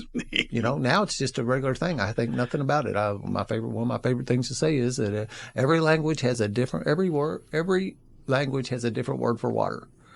So why would not every language have a different word for God too? And the one in the Western world here tends to be God. So it's easy. It rolls off. It doesn't take long to say it. And, but I am sensitive to it when I'm working with a new guy, to try to watch out how much I'll try to use higher power more, just as a generic way, just so I'm not I'll change prejudicing the them. In the daily readings, I'll change the G word to higher power, because it's too much for that. So stay tuned, folks. We'll help you with that one. But again, on this topic, just to wrap it up about finding your passion, get busy. Time's wasting. Like my good friend, Brother Luke, said, I'm on the other side of the hourglass, and That time is going to run out, and then you're going to say, God, why didn't I go climb that mountain? Why didn't I go pursue that thing? Because miracles can happen. Yep. And that's the fun part of recovery, is that now you got your head and your mind, your body all in alignment. You can actually pursue these things. Yep. And I'm, Chris, we're talking about my woodworking, and I'm out right now in the middle of a big solid walnut shelving project. Major money project. That is exactly what I've been wanting to do. It's a dream. I go out there this morning before the podcast. If I had told you, Dan, let's be real. Wood. If I had told you back then that you'll have a project that's going to pay you this much, you'd have been like, "That's not even possible. Yeah. How's that possible?" Yeah, there's no way. It would be impossible. But yet here I am, and like I said, for the past this week and last week, I just started it. I get to get up in the morning and walk out into my backyard wood shop and start my day of work. And that is if I want to come in at 11 and take a nap, or if I want to go at 1 and eat, or go meet up with somebody, or I just do what I want to do and sitting out there doing something that I don't even call it work. It is not fair to call it work. That's a key phrase for you guys. Do what I want to do. Remember, I believe that our tragedy and the sadness and the pain and the misery and the resentment and anger you guys are encountering in traffic and at the grocery store is people are way off path, and they've accepted the lie that this is good enough. This is all I'm supposed to do. That's just what my life is about. I got to raise my kids. I got to work for this damn corporation. And, we have got a friend of ours who's stuck in the corporate world, one of the biggest ones. And I won't mention what, but it starts with the letter A. It's probably the biggest corporation in the world. And, he's like, it's this fucking corporate world is taking me over. And I said, that's what it does. Yep. Do not let it consume your soul, please. So great topic. Really appreciate y'all being here, and thank you for that feedback, Dan. They love to hear from you. So they know it's just not this crazy guy talking about that stuff. So, all right, folks, now we'll enter into our question portion. We've got 3 great questions. And again, we appreciate y'all writing in. This is anonymous. So whatever you send a question, I won't reveal your identity, and just ask anything you need to on anything having to do with life or your stressors or whatever's going on. We'll help you. We'll give you whatever experience, strength, and hope we got. Send your questions to IM12recovery, the word recovery, at gmail.com. IM12recovery@gmail.com. We tried to get the IM12 at Gmail, but somebody else has it. I get this superimposed on there. You won't have to hit it so hard. There you go. You know what I mean? Boom. But I like hitting it. This is my gesture. Well, this is the only bit of acting I get to do on this. Well, not really. I didn't say you don't have to hit it. Just don't have to hit it so hard. But I like hitting it hard. Like hitting it That's hard. kind of my problem in life. I hit it too hard. Yeah, I get it. More. Oh, you bad boy. We have this psychiatrist on staff, and he's so cool. He's just always like, "Oh, you've been a very bad boy. Your liver enzymes are very bad. You've been a bad boy." And every patient will just love him and say, "Oh, he's the greatest. I love him," because he keeps a sense of humor about it. All right, here we go. Question number 1. I go along to get along. How many of us have that issue and a little bit of codependency with that? I just try to go along to get along, try and make things smooth. My mom used to say all the time, make it nice. We're just trying to have it nice. I just have it nice. Why can't everything be nice? Because life is not nice sometimes. I go along to get along. Whenever I become annoyed or frustrated, I say nothing, and I try to conceal any outward signs of my inner feelings. Eventually, which comes to us all, because I can't take it anymore, I finally disclose how I feel and why. And for most of us, that means we go from 0 to 100 on a trigger. And we're usually screaming at our mate about something we should have said something about a long time ago. Things will be good between us for a while, but always at the end, I reach my limit again, and it's lather, rinse, and repeat. The final twist is that over the years, she uses what I said during these episodes of frustration against me. Ooh, that's unfair fighting. Any help is appreciated. Thanks! 2 exclamation points. Okay, well, you're all going to hear me say it over and over. It's my experience as an old guy. Human relationships is the most difficult challenge you will navigate on this earth. I don't care whatever else comes your way, man. Medical situations, alcoholism and addiction, trying to find that sweet spot in a relationship where, because every relationship is a negotiation. We'll talk about this during boundaries, but you're constantly reconfiguring your negotiation with your friends and your family. Like, you do this and then I do this, and that's how we get along. And if everybody just does what they're supposed to do, then we get along great. And anybody doesn't do what they're supposed to do, then it throws a bump in the road and it upsets the relationship. So the idea is that hiding our feelings and not sharing where we're at is a form of deception and dishonesty in a relationship. And when my sponsor hit me with that, I didn't quite understand it because I was raised in a family where not showing my feelings was engineered into me. I'm going to give you a great story about that. The great therapist, Gabor Mate, when we deal with trauma, you'll hear his name a lot. And he talks about, I'll have a patient and his wife in my office, and the wife is complaining that her husband doesn't open up and share his feelings, and she feels like it's a level of an issue of trust, and she doesn't understand why he won't be more intimate and just open up. And he works with the patient, and who knows? He says it could be something traumatic from the past, such as when he was a child in the crib, and he's crying for his mother to come or anybody to come change his diapers or to feed him. And if nobody came, over time, over a pattern, particularly in an alcoholic family system where they're too busy getting drunk to hear the baby will start to formulate in their brain that I'm not worth it. And I can't trust these people. So why would I even bother to open up or cry or share anything if I can't get my needs met anyway? Now that's going deep to understand what's happening in that relationship today. But that's the first step of changing interactions in set relationships that we already have in recovery. Is I have to first go off and do my work and inventory, and possibly with an individual therapist, to find out what's the bottom dynamics of why I don't feel safe or why I'm holding back. Because if I have a relationship with someone I love, ideally we should be sharing openly everything. That's truest, best, deepest experience you can have in a relationship. If I'm holding back, there's something underneath all that. And us men got sold a bill of goods with that stuff. We have never been taught how to open up. So whenever I'm working with my patients around boundaries or around relationships, I always tell them, please do not beat yourself up. Nobody taught us how to do this stuff. When I was a kid, the examples around me of what was healthy and what was unhealthy was unbelievably not healthy. But it was my normal. So I just knew my dad never shared a feeling in his life. He would know a feeling if it jumped up and said, hello.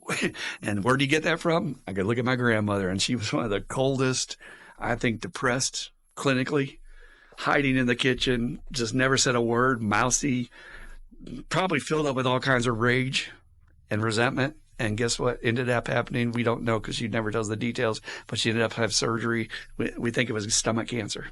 And you see what happens when you stuff feelings long enough, you stuff your truth long enough, it will bite you. You can get physically ill from that. So first thing I got to do is go off and get my information and find out what's my side of the bargain that's being triggered, that I'm not opening up and I'm waiting till the last second to open up. Second piece of the bargain is to try to get your partner on your side with what you're trying to do. And I find that inviting them, I get this question from a lot of my patients, like, well, my family doesn't understand what I'm doing. My spouse doesn't understand. I said, bring her to a meeting. We have this family day once a week, or it's birthday night, but we allow anybody to come. And if anybody's not doing that in your groups, this is one of the most amazing nights. Everybody says it's the best night of the month. When we do birthdays, we go an extra half hour because you cannot fit the juice in the 1 hour. And we allow family and friends and children to come to hear about the solution, to see what we're doing.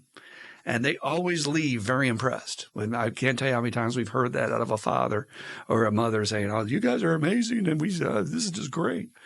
And I think there's a part of them that's thinking, where can I find this, So invite them to join you, that I'm going on this journey to better understand why I don't share or why I don't speak up earlier. And I'm asking for your support as I go through this journey. And I'd like to be able to share insights as I learn them. And this will be based on your tolerance about what feels safe to you, about what you need to keep between you and your therapist, or what you feel like you can begin to share with your partner about, this is why it's hard for me to share feelings earlier rather than later.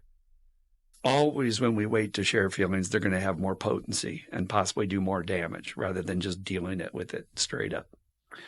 The thing that really caught my attention about your question is this not being fair. If you all went to a marriage counselor, they would say that. They would say that's not fair fighting to bring up something from the past that's unrelated to what the current argument is about. And when people do that, they'll do that because they don't have any other tool, and they're at the end of their toolbox and they're frustrated, so they'll just throw mud. Like, well, screw you, you did this. And we as Alcoholics Anonymous had that a lot because they had a lot of mud on us. So they could bring up 3 months ago when we did this, we hit on their sister at a party when we were drunk or whatever we did. They'll just take that mud and you're just like, oh man, I'm covered in mud, and that's not fair fighting. But talk to your sponsor and your supports, especially those that are married and in long-term relationships. Keep going down the chain until you find people who have direct experience with this, because it can be a minefield if I tell you just to go out and address it with her. And I don't think she'd be receptive from what I'm feeling on this energy, from what you're sharing here. I don't think she'd be receptive to hearing that feedback, like you're not fighting fair or whatever. But you can feel that in your head just so you know that it's not you. It's really something going on with her that she would bring that up. Because what she's confronting you with, as far as I can tell, I disclose how I feel and why. And then she uses what I said against me. You're being honest and you're sharing your truth, and then she twists that and uses it against you. Now, maybe this is the person you want to be with the rest of your life, and I applaud you. But a lot of my friends and a lot of my patients come to this awakening. We talked about this in group today. What I settled for because I was drunk or high. You get into a relationship, you get into a job, and you think it's okay. It's not the best. It has its issues, but you're tolerating it because you can go home at night and get drunk or high. When you remove the chemicals and you wake up and you go, what the? You're trying to treat me like this? Like people in my group will talk about being physically abused, and they tolerated that when they were using because their partner was maybe their drug dealer. But now they're sober, they're like going, and I always invite them, look what your disease made acceptable to you, that you would accept that as being okay or normal for yourself. And it's okay to sort of go, whoa, I'm not so sure I'm okay with that now that I'm sober and on my new journey. The other thing I would say as well is that I always encourage people to invite their partner to join them on the path of growth. That does not mean they have to go to meetings if they don't want to. They can read books. They can have their own therapist. They can watch YouTube videos. But if they're not doing anything to work on their own development, the sad fact of the matter is you will grow and you will outgrow them. You all won't have as much to talk about. You won't relate on the same words, the same levels. You'll be talking about juice and about, I'm learning this about myself. And they're down here going, I don't know what you're talking about. I'm just trying to do this. And you will outgrow each other. So reevaluate. It's okay to reevaluate and make up your mind. That's like, wow, things have changed. Now that I'm sober and I'm getting better and I'm getting more in touch with my true self, I'm not so sure how much this serves me anymore. That's one of my favorite questions to ask myself whenever I'm in a dilemma about anything. How is this serving me anymore? Whether it's a bad habit or whether it's a relationship, even a friendship. Like, what am I getting out of this? And sometimes we fall into friendships and relationships because of that peer pressure or because of I don't want to hurt their feelings. But then you end up asking yourself, why is this person in my life? Kind of the extreme of that would be Jim Carrey, the cable guy, coming into Matthew Broderick's life, and he can't get him out the door. And you're like, what the hell happened? How did I get this person in my life? Well, we had our guards down, and now they're here. But it's okay to reevaluate. So keep talking to your sponsor, talk to your supports, get some advice about, what do you do when your wife throws old stuff at you? There does come a certain point. I say wife, could be girlfriend. There is a certain point where you have the right to put your foot down and say, that's enough. I don't tolerate that. I'm doing good now. I'm doing good in my recovery. You are not going to speak to me like that. That is not acceptable. Boy, does that throw a spark in the flame, but I'm telling you, you'll get more respect out of that. There does come a point where I have to grow a pair, that's male or female, grow a pair and speak your truth. Especially for my poor patient that was being abused. That is intolerable, unacceptable. So keep writing in. Let us know what happens. Ask more questions. I can only go so far on the show here, but I think you helped a lot of people with that question because, like I said, we're all struggling to figure out this thing called relationships in life. And because we're all different. So thank you for the question. Awesome. Second question. We have 3 today. So I have 14-year-old twins. Oh, wow. That's awesome. It's kind of awesome. And it's kind of such a challenge, right? To have twins and raise them. I have 14-year-old twins and they were 6 when I got sober and they do not remember me ever drinking. Wow. God bless that. What a gift for them. They know I don't drink anymore and that I go to meetings, but they don't know the extent of my addictions. They don't know that I was addicted to pain pills or that I smoked weed on top of drinking every day. So I was just wondering how to go about telling them the full story of my addiction, because I think they are old enough and mature enough to understand, and I want them to be aware that they might have the gene. Wow, God bless you for trying to think about their future and take care of them that way. There's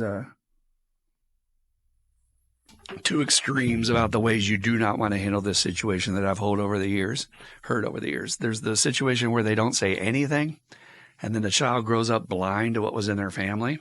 And I'm going to warn you all, that's a huge mistake.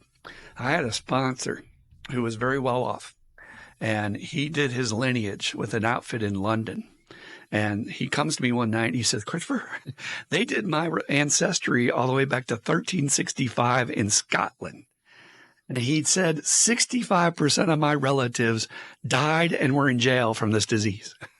I said, yeah. He goes, yeah. And I said, that's very interesting, because if you grew up in a family where 65% of them got wiped out by cancer, you don't think they'd be telling the kids to watch out for freaking cancer? So that's a huge damn mistake because of the shame and guilt and the other bullshit that they put on us about having a medical condition. We're not going to warn the kids what they need to know. So don't do that. There's also the extreme where I went to a meeting one night and this fool said that him and his wife sat down and told their 5 or 6-year-olds their whole story. And I'm like, what are you, a damn idiot? That's child abuse. You just ruined their childhood. You just broke their innocence. You told them things that kids do not need to know. Very selfish and self-centered, but they thought they were doing the right thing, so they were well-intentioned. But I wanted to come across the table at that guy. Big mistake. And obviously, they did not call their sponsor before they did that, if they had one. I say that, if they had one. So, we want the middle ground. And the middle ground, the fact of the matter is, your children know way more than you think they know. I don't care how sheltered you've made them. Their peers and the internet will ruin all that. So they already know what's going on. I remember I was alluding to my condition or my field or how I work around my cousins, my uncle or something I don't see very often. And my uncle came straight out and asked this young girl, I forget what the relations is. It's like second cousin. I get confused by that stuff. But, he's like, well, do you ever have to deal with any of that at school or with your friends? She goes, oh yeah, well, they had some Xanax in school the other day. And she was just rattling all this off. And I was kind of like going, These kids know, man. You don't have to hide it, but we also don't want to ruin their childhood and tell them your war stories, man. We do not want to make them afraid of the boogeyman that dad could relapse and this would all come back on them, okay? We don't want to frighten them. We want to warn them. We want to give them information. We want to educate them. So I would sit them down and I'd say, I'd like to tell you a little bit about my history, and I'd like to tell you what daddy's been through and give you some hope that I found a way out and I'm healthy today. And as long as I go to these meetings and I work these tools, it keeps me between the lines, and you're going to have a daddy in your life, or we're going to have a great life. But there's another side that I have a medical condition that if I don't take care of it, it could come back and I could get worse. So we don't explain how that means that you're shooting heroin in your dick. So there is a line, but you still mention, yeah, I was doing heroin and this is what it did to me. And make sure you spell that out without it turning into a DARE class. There has been a tremendous amount of research done that says DARE did not work. God bless the police officers and all the people that tried to mean well and do that. And also I've heard a lot of speakers, including a TED Talk person, say, and all the drugs they mentioned in a DARE talk, they never mentioned alcohol. How sick is that as a culture that we didn't mention the one drug they're going to encounter the most in their life? But I have patients to this day that said, yeah, I was a DARE chairperson. I was a DARE. I got up and gave a report on DARE. I said, yeah, and look where you are now. Because what? Because it's an authority figure telling them shit that doesn't really relate to their world. But if you can make it more personable and say, this is what daddy went through, and this is and I tell them the truth, because I felt gypped in my family. Because my dad was an alcoholic, all I heard was, don't be like your dad. And it became like a chant, okay? Like a square dance chant, like, turn your partner, don't be like your dad. I swear to God, I heard it so many freaking times. It was a broken record. But they never told me why he got into trouble. It was the old, well, we're going to tell them Mr. McKay or whatever his name is from South Park, drugs are bad and gay, but we're not going to tell them the other part, drugs are good. And that's how you fall into them.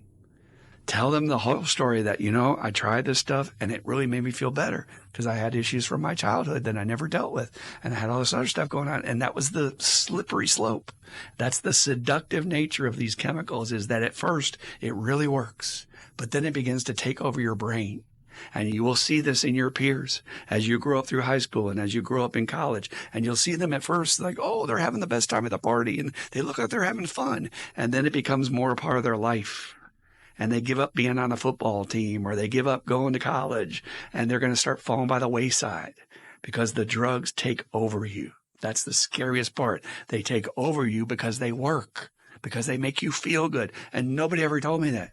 So literally when I used the first time, I'm sitting there going, they lied to me about this. They told me this was bad. This is the best thing I've ever found in my life, period. So did not help me. The don't do drugs and K did not work for me. So I would tell them the light version of your story while still giving them the facts. And it's okay to scare them just a little bit at the age of 14 because they were trying to keep them from falling into that. But, and then after you share it, use opportunities when you guys are out. I'm telling you, I was driving down a major intersection in Danstown here, and I saw two tweakers on the way here. And I was like, what is the chances in one day I'm going to see two tweakers on the same street? And they were tweakers. They were meth users. They were skinny as hell. They had their shirts off. They had their pants down around their knees. And one guy's biking on some bike he probably stole, and their guy's jittering like this, trying to figure out how he's going to cross the road. And I was like, oh, my God, you poor son of a bitch. Tweaking up. And then you can point that out to them. Honey, that's probably meth. And you're going to run into that. It's everywhere in Kentucky. And that's where you can help them, that real world stuff, man. And then the main thing that I teach Dan and I teach any parent I get the honor of sponsoring, let them know that no matter what happens to them, they can come talk to you. This is the number one tool to help your child with this horrible war zone that they're going to have to navigate. Okay, it's everywhere. Fentanyl and all is everywhere. And so if you keep the lines of communication open, there's a better chance you'll save their life.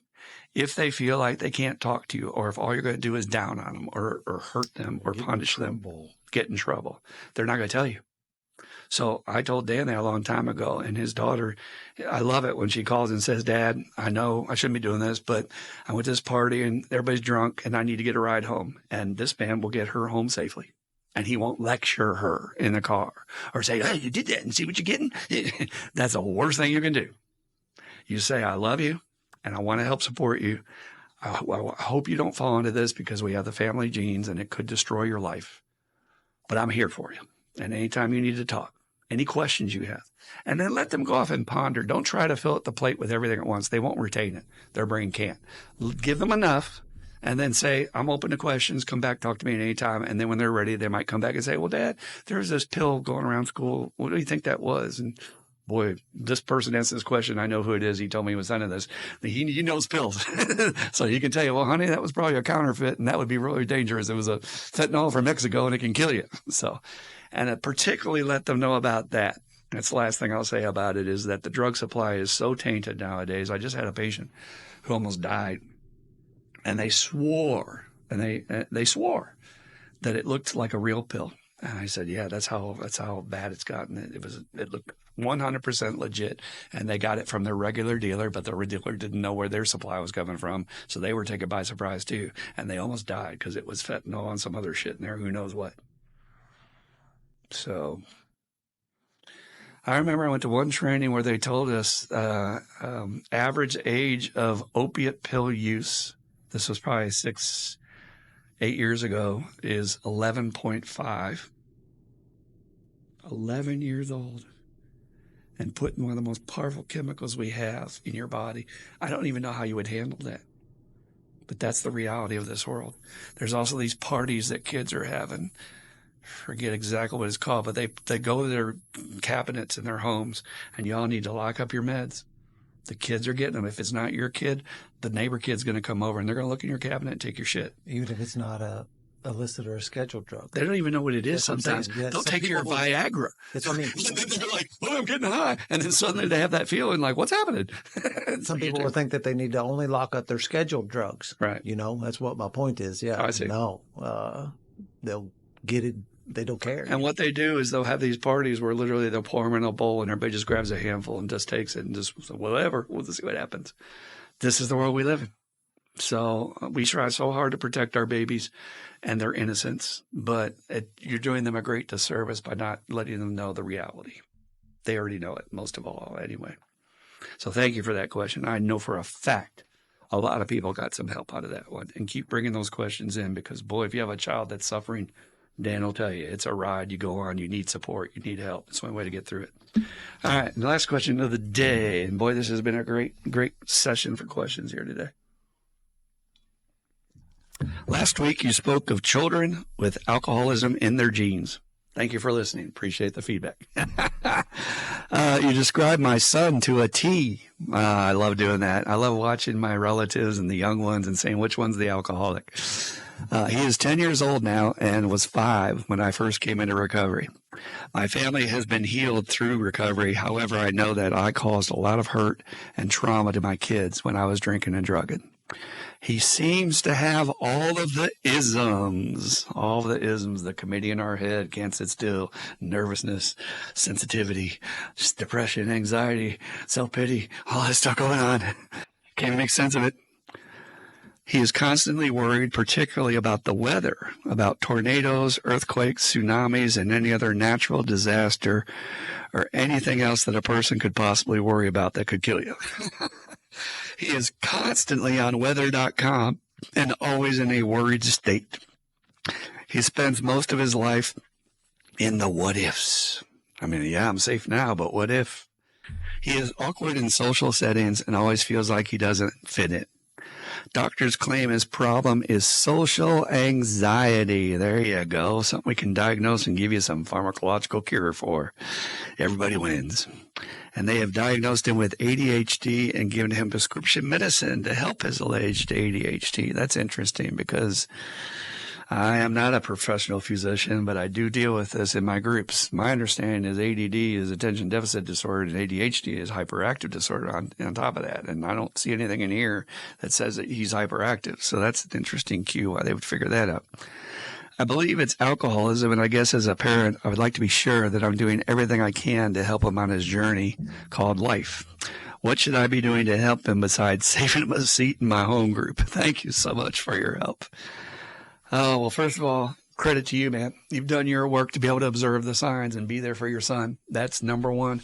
As I just said about anybody that's going to have a child that uses alcohol and drugs, you got to be there for him. You got to let them know you're there. Got to let them know that no matter what they're dealing with, you support them.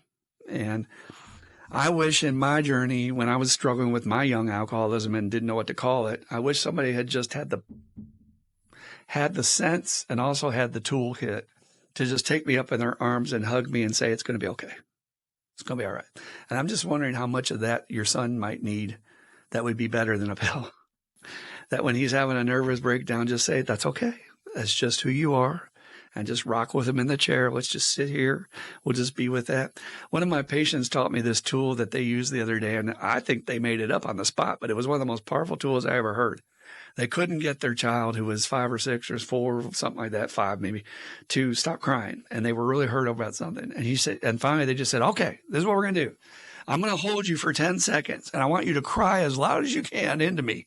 And we're going to count and we're going to get this out and I'm going to hold you through this and we're going to get through this. Okay. You ready? And she went 1, 2, and I think you could do 20 seconds, do 30 seconds. And then she pulled her back and she said, now you feel better? You okay? Okay. Let's go on with our day. And I was like, that's all the child needed.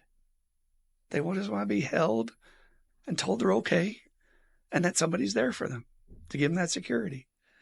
So particularly if your child is entering into a period where they're getting ready to enter puberty and the hormones kick in, boy, I know it's going to be hard to hug them at that time because, the boys will be like, yeah, what are you doing? But I don't know, man. I get a gut feeling that would maybe be extremely helpful to him. I would also recommend some therapy, somebody that he can talk to who maybe specializes in anxiety disorders for children. I think the rates of anxiety and depression among our youth are skyrocketed to degrees that it's an epidemic. And so he's not alone. And so maybe he goes to an individual therapist who helps him understand it a little bit better, and then maybe gets in a little group with people his age that's, mentored by an adult that he could see that it's not so weird. Because it's a scary world we're bringing our kids up in, man. They're having to deal with pressures we never had to deal with. I never once, when I was growing up, had to worry about somebody coming to school and shooting it up.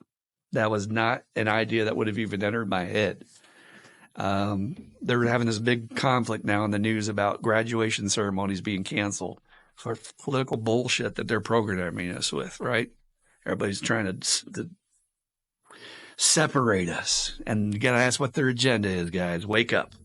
But anyway, these kids went through COVID, and then you get to graduate high school, and now they're not getting to do their college graduate. You think that's not going to affect them? And what we're not doing is saying it's okay to have those feelings. Those are normal feelings. You got gypped. I understand your anger. So ride him out, man, a little bit on walking the path with him on the weather. Maybe sit down with him and watch the radar and explain to him about how that shit works. In my family, I have a family member who is very anxious about tornado watches and warnings. We lived through a hell of a tornado breakout in 1974, April 3rd, 1974. And I can tell you stories, man. It was an insane day.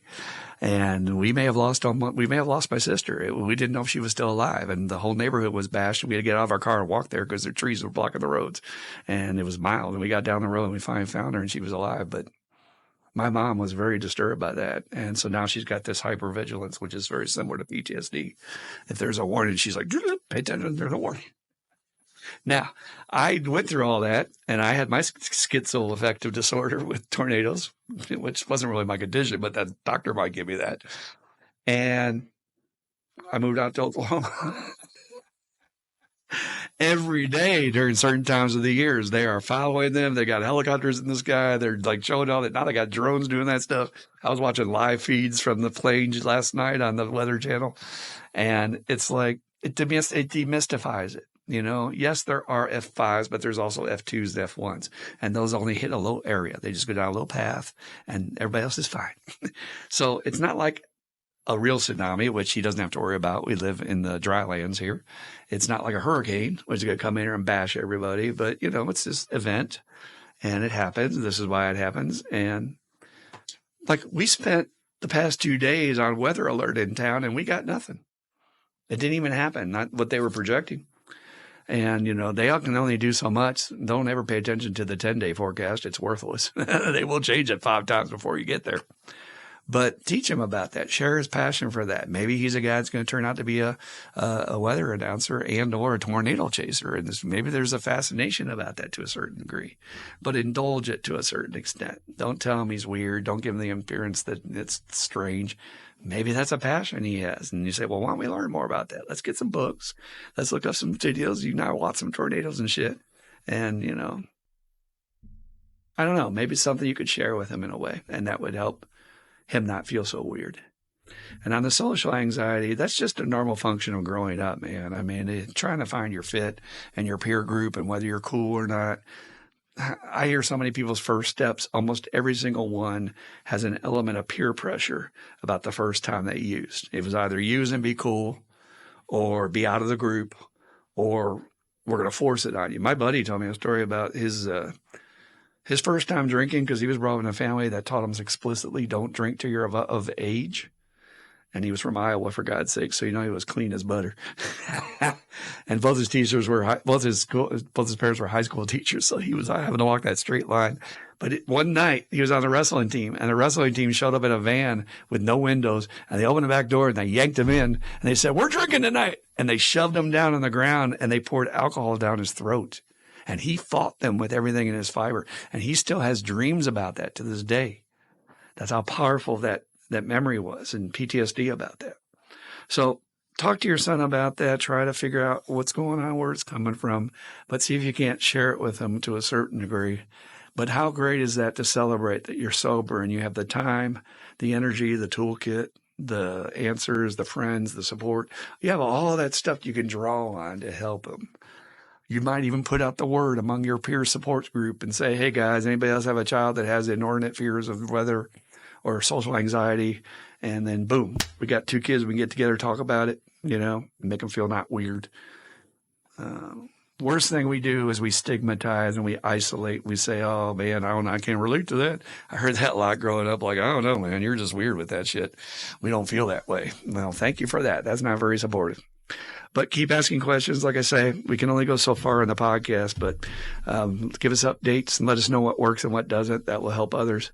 And just celebrate most of all that you have the sobriety and the tools to be there for them. I think that's more important than anything else. Just hold them, be for them, tell them it's okay. And it probably will pass. Kids go through phases, right? So maybe it's just for now. You can tell them that. Hey, son, you may not feel this way forever. This might just be how you're feeling at age whatever you are, Plus your body's going through all these changes and all that stuff. So it might be hormone related. Who knows? All right. Appreciate y'all sending in those questions. Great stuff this week. We're going to do this every week. So like we say, send in your questions. iam12recovery@gmail.com. Any closing thoughts, Dan? We like to do the closing thoughts before we wrap it up here. Well, 2 things got touched on today that I think are somewhat related, and it's the fact that we're going to outgrow stuff, and that might be the job that you talked about earlier today, and sometimes it's people and any other things. I found there's things I don't like as much as I used to like them. I don't know why. I still like fishing, but I used to be a fishing pool. And it's just not really something that I do still some, and I still enjoy it, but not like I used to. And so not only, not necessarily just kick it to the curb, but stuff shifts priorities as you grow. Grow out of, and we can also grow into things. Yes, grow into other things at the same time, because you just can't do it all. You end up trying to find your passions. Just going back at ancient stuff, you'd also said, that's another ancient spiritual teaching is from the Buddha that to take a look at what's no longer serving me. That's old stuff, and just for the record, we don't claim to be coming up with anything new here. It's always just repackaging. Nothing is new under the sun. The dopamine from helping other people, and I like to point this out because if you will feel this if you pay attention, if you just help the neighbor take their garbage cans back in, you will feel good about that little small fact that you've done that. And, in the book, our big book says to use that as a stop all, when something's going wrong, find somebody to help. But, and that doesn't, we kind of look at it as it means finds another alcoholic to help, right? But it doesn't say that. It's help find somebody. And that's an easy way to shift your gears if you're having a bad moment or whatever. Or a bad week or a bad period. Week or whatever. And I need to throw this out because there may be some people in our home group who need to hear this. Our friend Brian threw out, hey, man, I'm looking for clothes, for the homeless. And I'm also looking for people that want to help or get involved, even if you just want to come down for one day. And there might be some in our group right now who is in a serious depression and they're not being honest about it, not telling their sponsor, or they may be going through a real challenge in their life that they're not relating to. I need to get out of this problem. I need to stop thinking about this for a while. And they won't take advantage that he literally just offered. Yeah. Call me. Yeah. We can do this. Yep. Yeah. And you don't have to marry to it. And then I want to hear them come back and after hearing this and saying, I did that. And man, I felt great. Yep. My problem improved and even disappeared because I got out of my own head about it and did something for somebody else. Yeah. So just that helping other people is just such a powerful thing, just like that. It's a simple little thing, similar to calling and telling on your disease or getting on the horn and talking to somebody. If you can keep your eyes open, somebody around you'll be able to see needs some help. Could use a hand. Call a buddy and ask them. And finally, I agree completely, with the arm yourself. We said the book says, as far as informing your children about this stuff, I think it's a travesty if you don't, as you said. And, the book talks about arming a person who's armed with the facts about themselves. I feel that's what I've done with my children, and armed them with this, and not to scare them, not to say, but the fact is they're going to have an opportunity to try a drink or a drug at some point in their life. So that's not if. So here's what can happen, and here's what happened to me, and it doesn't mean that will happen to you. Here's what to expect. And, and you're probably going to like it, It's going to feel good, and it's going to fool you. to tell you this solves all your problems. Yep. And but I want you to know that here's what it can do to you. You know, and mind you, I'm one of the smartest guys, kids, and I got fooled. This son of a bitch fooled me. Told me it would fix all my problems. Yeah. And I would have said the same thing about my son as the last question. And I was wrong. Now, I had to say, you know, everybody finds their compulsions and their things to do, but my son did not fall into the unhealthy ones, you know. So he was able to channel that. I would have said he was a mini me, and that little boy is going up saving him a seat, you know, that same kind of thing. And that's not necessarily. So I'll be real careful about, like, you know, we talked about get to, and this way we approach life. There's a lot to our attitude about how we do things. I'd also caution to be a little careful about, like, putting that on them. You know, to manifesting that at some level, you know. That's a good point. Just there's really no need to do that. And ultimately, as you teach me so often and tell me, it's going to be his journey one way or the other. So there's not a damn thing I can do to change that. Really, I can inform him, and I can talk to him, and I can do the things like you were talking, loving father, all that is all good, but I'd be careful with that mental state of he is going to be, I'm saving him a seat. Right, and give him tools. I think that's how you can change it. And I'm so glad you mentioned that, because when I first read this question, this was the answer I had, and I forgot to say it. So thank you for bringing that up. Please give them this tool. If I had been given this tool as a child, my whole path on earth would be completely different. I do not say that with any embellishment. That is a goddamn fact. If I had had this one tool, my whole journey on this earth would have been different. The tool of meditation. If somebody had just sat down with me and said, let me show you how to do this. Let me show you how to calm yourself. Let me show you how to find your center and take your power back from all these other things that are stealing your attention. The weather, your friends, all that stuff that's stealing your attention, and your intention, bring it back here. You have control over this space right around you, like a hula hoop. You have complete control over this area. So, highly recommend. So you got to do it with them. You got to show them how to do it, and you got to practice with it. You got to say, okay, we're going to do this on a regular basis until you get better at this. And we're going to find the things that work best for you. Certain kinds of sounds work with certain kinds of music. You want to get some smell good, some candles, some incense. I'll work with you to find some of that shit. Make it a project. Make it a dad-son project. And we're going to teach you this master tool. And what this tool will do is it will turn you into a ninja. You will be a super mutant ninja turtle that will be able to handle his business. And you won't be rattled by all this other crap going on around you. And when everybody else is losing their head, when there's a thing going on, you'll be able to be the calm head in the storm that can sit there and help others and be the guy that's got the answer, because everybody else doesn't know what to think because they're being too emotional. I promise, even just teaching them how to breathe.